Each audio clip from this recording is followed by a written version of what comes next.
Rotary club खोपोलीच्या वतीने पर्यावरण संवर्धनासाठी स्तुत्य उपक्रम राधेश्याम गोशाळा परिसरात विविध फळझाडांचे वृक्षारोपण। पर्यावरण संवर्धनाचा संदेश देत रोटरी क्लब ऑफ खोपोलीच्या वतीने चौक येथील राधेश्याम गोशाळा परिसरात विविध प्रजातींच्या फळझाडांचे वृक्षारोपण करण्यात आले। या उपक्रमात आंबा, सीताफळ, लिंबू, नारळ, चिकू आणि बेल आदी झाडांची लागवड करण्यात आली।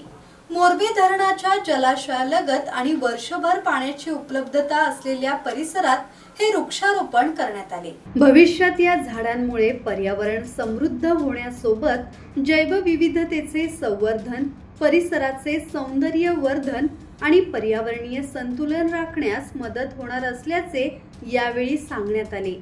पर्यावरण संवर्धनाच्या उद्देशाने भविष्यातही असे उपक्रम राबवण्याचा संकल्प आयोजकांनी केला आहे।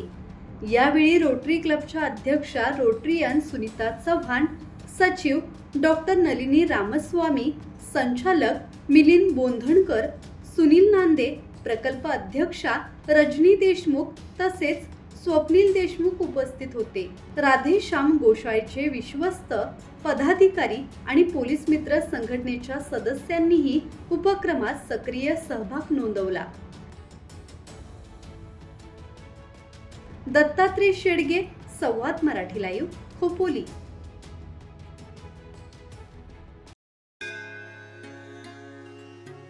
श्री गणपती संस्थान महड, तालुका खालापूर, जिल्हा रायगड। श्री वरद विनायकाच्या भक्तांसाठी भक्त निवासाची सोय, स्वच्छता आणि 24 तास गरम पाणी, सीसीटीव्हीची नजर। आगाऊ नोंदणीसाठी संपर्क करा 02192 26 69 12 72 76 47 38 54।